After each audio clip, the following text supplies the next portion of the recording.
الحمد لله رب العالمين والصلاة والسلام على سيد المرسلين وعلى آله وأصحابه أجمعين أما بعد أعوذ بالله من الشيطان الرجيم بسم الله الرحمن الرحيم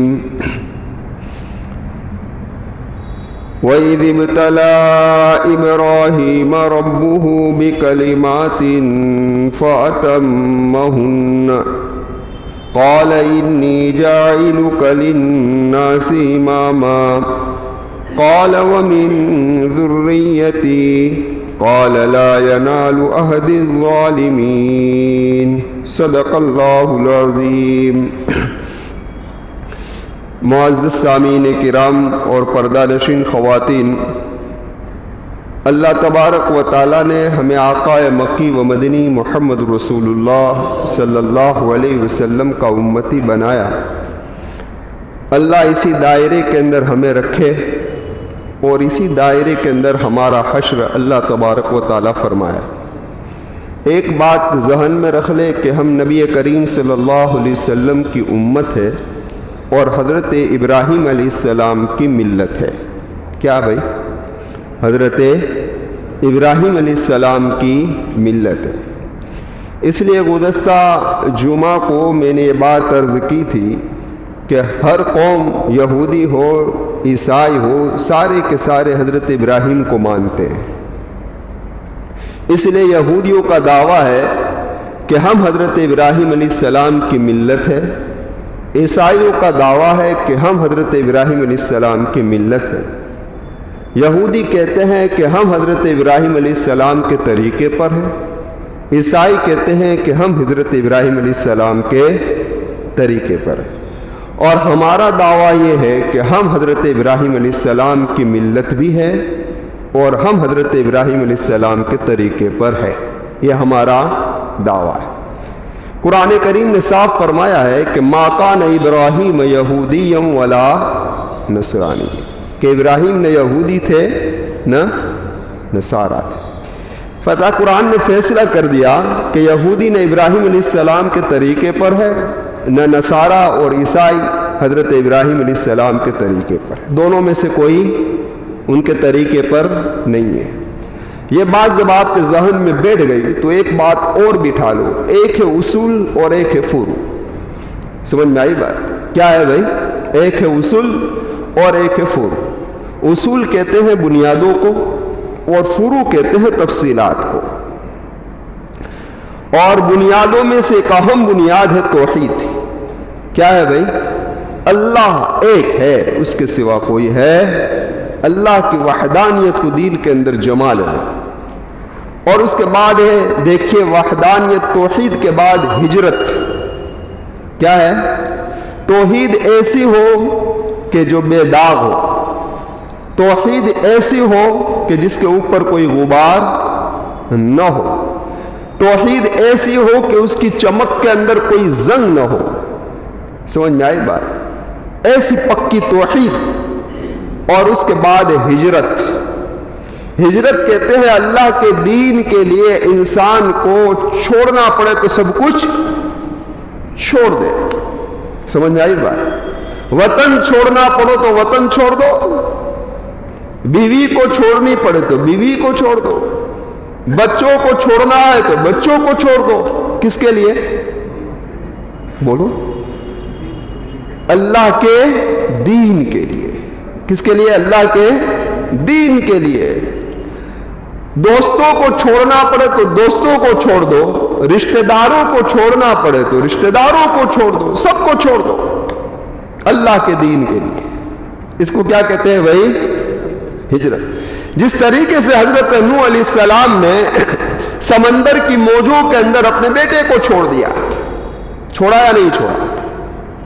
چھوڑ دیا۔ حضرت ابراہیم علیہ السلام نے اپنے باپ کو چھوڑ دیا، حضرت یوسف علیہ السلام نے اپنے بھائیوں کو چھوڑ دیا۔ کس کے لیے چھوڑا ان لوگوں نے؟ حضرت نوح علیہ السلام سمندر کی اٹھتی ہوئی موجوں کے اندر اللہ تبارک و تعالیٰ سے یہ کہہ رہے ہیں یہ میرا بیٹا ہے، تو اللہ نے کہا لا تخاطبنی فی الذین ظلم، اے نوح مجھ سے بات تک نہ کرنا اس بارے میں۔ تو چھوڑا کہ نہیں؟ چھوڑ دیا، موجوں میں غرق ہو گیا بیٹا ہے۔ ہاں اب ذرا دیکھیں کہ دین کے خاطر اگر چھوڑنا پڑے تو چھوڑ دو ان سب کو، چھوڑا۔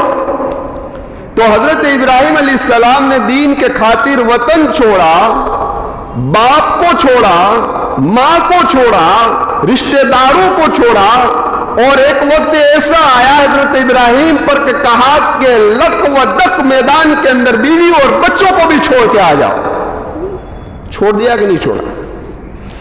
تو جہاں حضرت ابراہیم نے چھوڑنے والی قربانی دی تو وہاں محمد رسول اللہ صلی اللہ علیہ وسلم نے مکہ المکرمہ کو چھوڑا یا نہیں چھوڑا؟ چھوڑا۔ کہاں آئے؟ ہجرت کر کر مدینہ آئے۔ اور جہاں ایک وقت ایسا بھی آتا ہے کہ انسان سے کہا جاتا ہے کہ تمہاری جان کو بھی چھوڑو، یعنی ہمارے دین کے خاطر اپنی جان بھی کیا کر دو بھائی، دے دو، تو دینی پڑے گی یا نہیں؟ دو گے یا نہیں؟ اللہ کے دین کے لیے ہم اپنی جان بھی دینے کے لیے تیار ہیں۔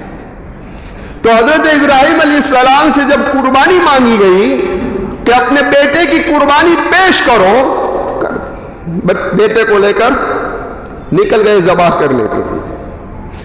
اور جب محمد رسول اللہ صلی اللہ علیہ وسلم سے قربانی مانگی گئی تو بدر کے میدان کے اندر 313 کو پیش کر دیا کہ آخری خزینہ ہے میرا، اگر روئے زمین پر یہ ختم ہو گئے تو پھر انعام لینے والا کوئی باقی رہے گا، آخر پیش کر دیا۔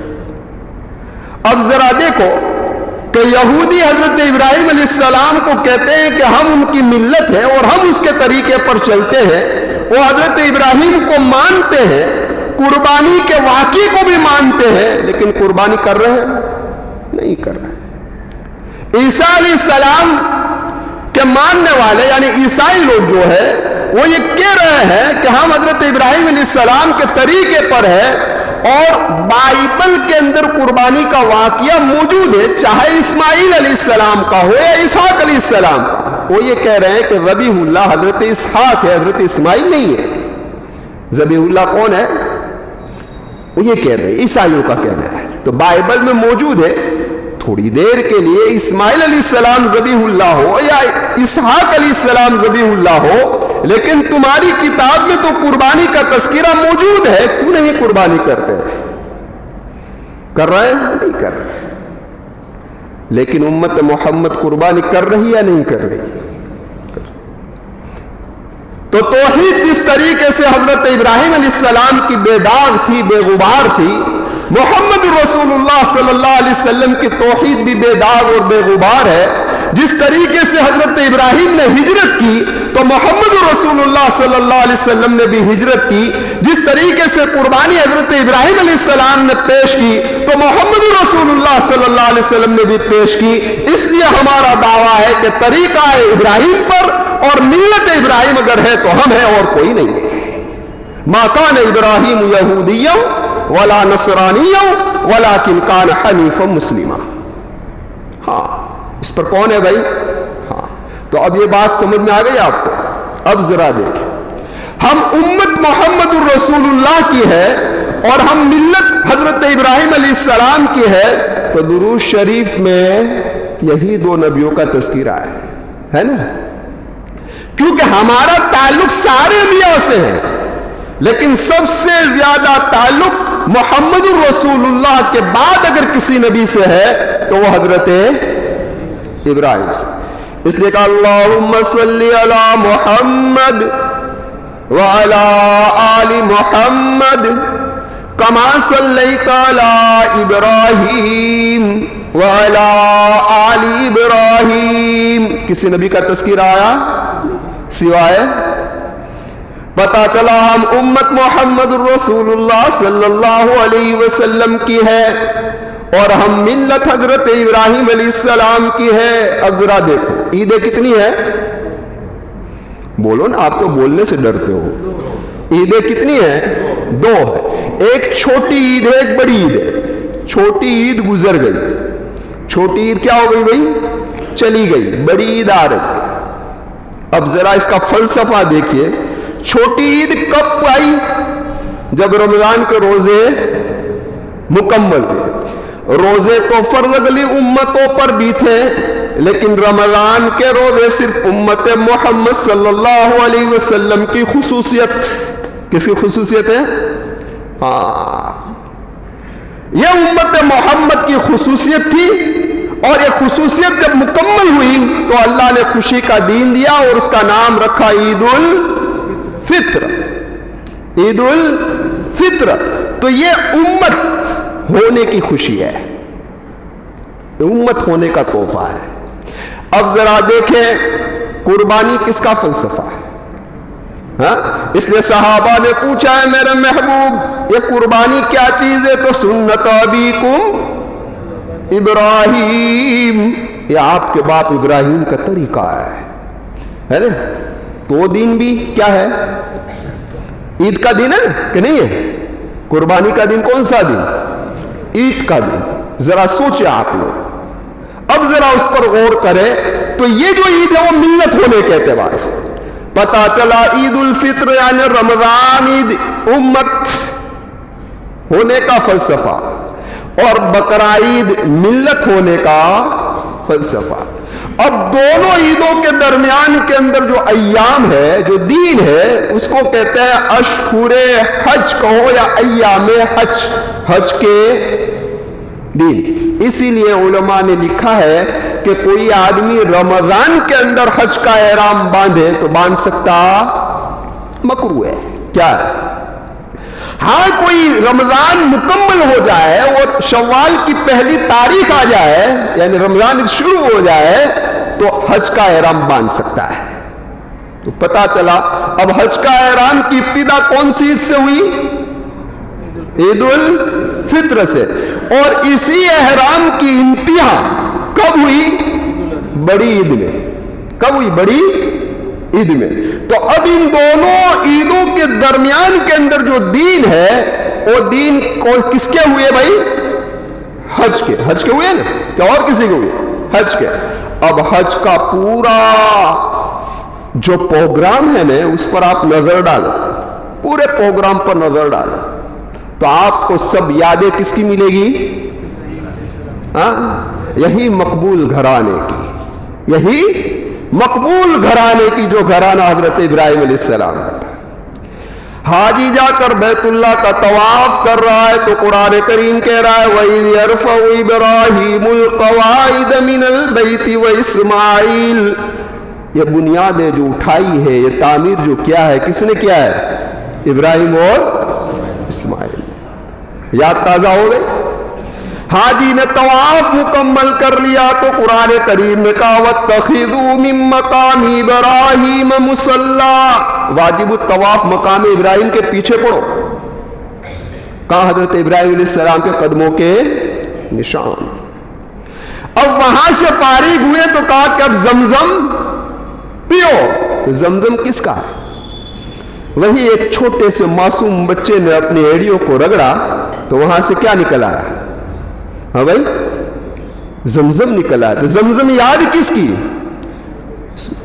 اب زمزم پی کر حاجی جا رہا ہے صفا و مروہ کی طرف، تو یہ صفا و مروہ کس کی یاد ہے؟ حضرت ہاجرہ کی۔ وہی کبھی اس سمت جاتی تھی کبھی اس سمت جاتی تھی، خیال آتا تھا بچے کا تو واپس لوٹ آتی تھی۔ عجیب لکھا ہے، خیال آتا تھا بچے کا تو کبھی ہاجرہ اس طرف دوڑ رہی ہے کبھی اس طرف دوڑ رہی۔ دیکھیے تو اس کی ادا، قرآن کریم نے اس کی ایک ایک ادا کو بیان کیا، ان الصفا والمروہ من شعائر اللہ۔ ہاجرہ جہاں تیز رفتاری سے دوڑی، حکم دے دیا کہ اس پورے علاقے کے اندر حجاج کو چاہیے کہ تیز دوڑے۔ اب وقت کا ولی بھی تیز دوڑ رہا ہے، وقت کا مفتی بھی دوڑ رہا ہے، وقت کا شیخ الحدیث بھی دوڑ رہا ہے۔ ارے ان کی کیا بات کرنی، سارے انبیاء دوڑے، جہاں ہاجرہ دوڑی وہاں سارے انبیاء دوڑے کہ دوڑو یہاں۔ تو میلہ نخضرین کے درمیان سب بھاگ رہے ہیں۔ اور تو کہا کہ تمہیں بھاگنا، کہ تمہارا بھاگنا حضرت حاجرہ نے کر لیا ہے، تمہارا بھاگنا حضرت حاجرہ نے کر لیا ہے، تمہیں نہیں بھاگنا، مگر مردوں کو بھگایا، وقت کا نبی بھی بھاگ رہے ہیں، سب بھاگ رہے ہیں۔ یاد کس کی؟ کون؟ تو یہ سارا حج کا فلسفہ ختم ہو گیا، حاجی گیا طواف کر لیا، زمزم پی لیا، واجب الطواف ادا کر دی، سب کچھ ہو گیا، مینا کے اندر آیا تو کہا کہ شیطان کو کنکری مارو، شیطان کو کنکری بھی ماری، تو یاد کس کی؟ حضرت ابراہیم و اسماعیل کی نا، وہی شیطان نے بہکایا تھا تو مارو، تم بھی مارتے بھی مارتے، بعد بوڑھے جوش میں آ جاتے اور جوش سے مارتے ہیں، جوش سے مارتے۔ خیر، کہنے کا مقصد کہ یاد کس کی تھی؟ تو کہ ایک مقبول گھرانے کی تھی۔ اب اس مقبول گھرانے کی اداؤں سے تم فارغ ہو گئے تو خوشی مناؤ، عید کا دن تمہیں دے رہا ہوں۔ تو میں عرض کر رہا تھا کہ رمضان عید امت ہونے کا فلسفہ ہے اور بقرہ عید ملت ہونے کا، اور ہم امتی کس کے ہیں؟ ملت کس کی ہے؟ تو اب ایک واقعہ آیا، کیا واقعہ آیا؟ کہ اللہ نے اپنے اس مقبول گھرانے سے قربانی لینی تھی تو کہا کہ ابراہیم آؤ اپنے بیٹے کی قربانی کو کیا کرو؟ پیش کرو۔ ہاں، قربانی دینے کے لیے حضرت ابراہیم تیار ہوئے یا نہیں ہوئے؟ تو یہ قربانی اشارہ کر رہی ہے۔ آخر میں کہہ رہا ہوں کیا اشارہ کر رہے ہیں۔ اب ذرا دیکھیں قرآن کریم نے اس پورے واقعے کو کس انداز میں بیان فرمایا ہے، ذرا اس پر سے اس کے ترجمے کو ہم ہائی لائٹ کرتے ہیں، اس کی تشریح کی طرف میں جانا نہیں چاہتا۔ حضرت ابراہیم علیہ السلام اپنے اکلوتے بیٹے کو لے کر جا رہا ہے، لیکن یہاں ایک قادیانی اشکال کرتا ہے، اس اشکال کا جواب بھی سن لیجیے۔ یہ اشکال کا جواب اس لیے دینا ضروری ہے کہ ہم کمزور ایمان والے پھنس جاتے ہیں، اپنے ایمان کا سودا کر لیتے ہیں۔ تو کہا دیکھو، قرآن کریم میں جب یہ واقعہ بیان فرمایا تو حضرت ابراہیم نے کہا انی اذبحک فانظر ماذا تری، اے میرے بیٹے میں تجھے ذبح کر رہا ہوں، تیری کیا رائے ہے؟ ایسا ہی کہا نا۔ قادیانی یہ کہہ رہا ہے کہ جب اس کو پکڑا گیا نا غلام احمد قادیانی کو کہ نبی کا خواب سچا ہوتا ہے اور تیرے خواب تو جھوٹے ثابت ہوئے ہیں، لہذا تو نبی نہیں ہے، تو اس نے دلیل میں یہ کہا کہ دیکھیے حضرت ابراہیم کا خواب بھی تو جھوٹا ہوا۔ اس نے دلیل میں یہ بات کہی تھی اور کہا کہ حضرت ابراہیم علیہ السلام نے خواب دیکھا انی اذبحک فانظر ماذا تری، کہ ابراہیم اسماعیل کو ذبح کر رہا ہے، لیکن اسماعیل ذبح تو ہوئے نہیں، لہذا حضرت ابراہیم کا خواب کیا ہوا؟ جھوٹا ہوا۔ پتا چلا کہ نبی کا خواب بھی جھوٹا نعوذ باللہ ہو سکتا ہے۔ تو جس طریقے سے ابراہیم کا خواب جھوٹا ہوا، اس طریقے سے میرا خواب جھوٹا ہوا۔ قادیانی یہ کہہ رہا ہے۔ ہم کہہ رہے ہیں کہ حضرت ابراہیم کا خواب جھوٹا ہوا۔ ابراہیم علیہ السلام نے خواب میں یہ تو نہیں دیکھا تھا نا کہ میں ذبح کر چکا، ایسا دیکھا نہیں، میں ذبح کر رہا ہوں، ذبح ہو چکے، کر چکا، یہ حضرت ابراہیم نے دیکھا نہیں ہے۔ اگر حضرت ابراہیم نے خواب میں یہ دیکھا ہوتا کہ میں اسماعیل کو ذبح کر چکا تو حضرت اسماعیل ضرور ذبح ہو چکے ہوتے، ضرور ذبح ہو چکے ہوتے۔ تو جتنا خواب حضرت ابراہیم نے دیکھا تھا اتنا خواب تو صحیح ہو گیا ہے۔ بیٹے کو لے کر گئے اور ذبح کیا۔ اب ذرا یہاں پر دیکھو، حضرت ابراہیم کیا نرم انداز سے چھری چلا رہے تھے کہ تیز چلا، نرم انداز سے نہیں چلا رہے تھے، گردن پہ پھیر رہے، تیز طاقت دے رہے، اور ان کا ارادہ اپنے بیٹے کو ذبح کرنے ہی کا تھا، اسی لیے تو لے گئے تھے۔ لیکن مشیت کس کی چلی؟ اللہ بتانا چاہتا ہے فیصلہ میرا چلتا ہے، فیصلہ مختار کل میں ہوں، میرے سوا کوئی مختار کل نہیں ہے، یہ سمجھانا تھا۔ اے ابراہیم، تم یہ چاہ رہے ہو کہ اپنے بیٹے کو ذبح کر دے، ہم یہ چاہتے ہیں کہ آپ کا بیٹا ذبح نہ ہو۔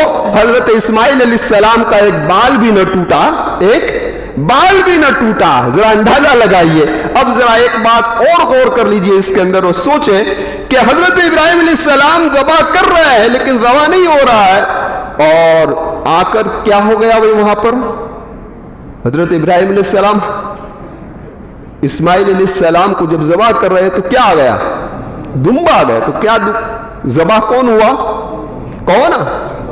تو اب ذرا انصاف سے بتاؤ مجھے اصل قربانی کس کی مانگی تھی اللہ نے؟ کہو نا جان کی مانگی تھی. کس کی مانگی تھی؟ کس کی مانگی اللہ نے؟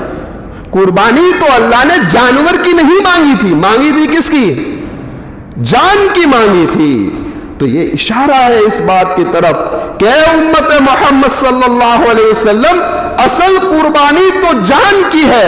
اور یہ یاد رکھ لو قیامت تک اگر ایسے حالات آ جائے کہ میرے دین کے خاطر تمہیں جان دینی پڑے تو دینے کے لیے تیار ہو جانا. اصل قربان تو ہم جان کی مانگ رہے ہیں تم سے، لیکن یہ تو ہم نے کرم کر دیا، رحم کر دیا کہ جان کی جگہ پر کیا لائے.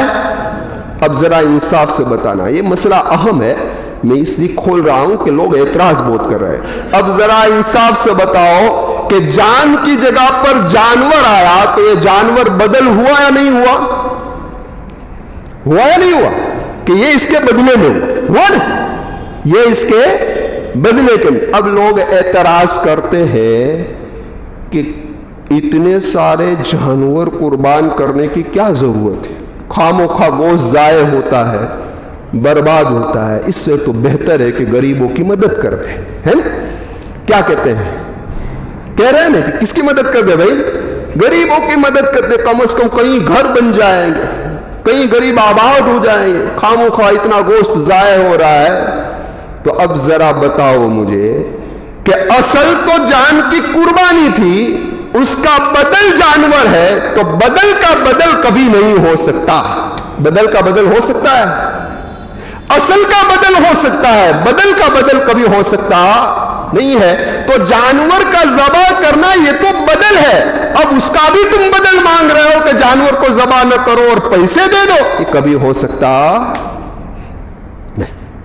اب حضرت اسماعیل علیہ السلام کو ذبح کرنے کے لیے گئے. قرآن کریم نے اس کا جو نقشہ کھینچا ہے وہ تو آپ کے سامنے واقعہ موجود ہے، لیکن آپ ذرا اس کی کچھ نشانیاں، کچھ کیا کہتے ہیں، کچھ جھلکیاں دیکھیں. انی اذبحک فانظر ماذا تری قال یا ابت افعل ما تؤمر. کیا کہہ رہے ہیں حضرت اسماعیل کہ اے والد محترم آپ کر گزریے جو آپ کو حکم ہے، میں تیار ہوں. پتہ چلا کہ حضرت ابراہیم علیہ السلام معصوم یعنی بچے تھے، لیکن وہ جانتے تھے کہ نبی کا خواب اللہ کی طرف سے وحی ہوتی ہے، لہذا یہ اللہ کا حکم ہے، اس لیے میں تیار ہوں. یا ابت افعل ما تؤمر ستجدنی انشاء اللہ. کیا کہا؟ کون؟ اشارہ ہے نوجوانوں اپنی ذات کے کہ میں میرے بلبوتے پر تیار ہوں. نہیں، اللہ نے چاہا تو میں کر سکوں گا، ورنہ اپنی بڑائی کو چھوڑو کہ میں ہوں تو سب کچھ ہے، میں کر لوں گا، مجھ سے ہو جائے گا. I am one man show. No. قرآن کریم انشاءاللہ حضرت اسماعیل نے یہ کہا کہ اگر اللہ نے چاہا تو میں صبر کر سکوں گا، ورنہ میری طاقت. اس لیے تواضع لاؤ. اسی لیے فرمایا تواضع اور انکساری کی ادا اگر کسی نبی میں دیکھنی ہو تو اسماعیل میں دیکھو. معصومیت کی ادا اگر کسی نبی میں دیکھنی ہو تو عیسیٰ علیہ السلام کو ماں کی گود میں دیکھو. جوانی کی شان کسی نبی میں دیکھنی ہو تو حضرت یوسف میں دیکھو. اور بڑھاپے کی ادا اگر کسی میں دیکھنی ہو کسی نبی میں تو حضرت ابراہیم میں دیکھو. اور سارے کمالات اگر کسی میں دیکھنے ہو تو محمد رسول اللہ میں دیکھو. سارے کمالات کس میں ہیں؟ محمد رسول اللہ میں. تو یہ عاجزی تھی، یہ انکساری تھی. کہا اگر اللہ نے چاہا تو. پھر کیا کہا؟ من الصابرین، صبر کرنے والوں میں سے مجھے پاؤ گے. ایسا نہیں کہا کہ میں صبر کروں گا کہ اللہ میں جو قربانی دوں گا تو اس سے پہلے تو تیری راہ میں بہت سارے تڑپ چکے ہیں. حضرت یحییٰ، حضرت عیسیٰ، یعنی کہنے کا مقصد یہ کہ اللہ کی راہ کے اندر یہ لوگ بھی تڑپے ہیں. حضرت اسماعیل کا کہنا یہ ہے کہ میرے پہلے بھی بہت سارے تیری راہ کے اندر کیا ہو چکے ہیں.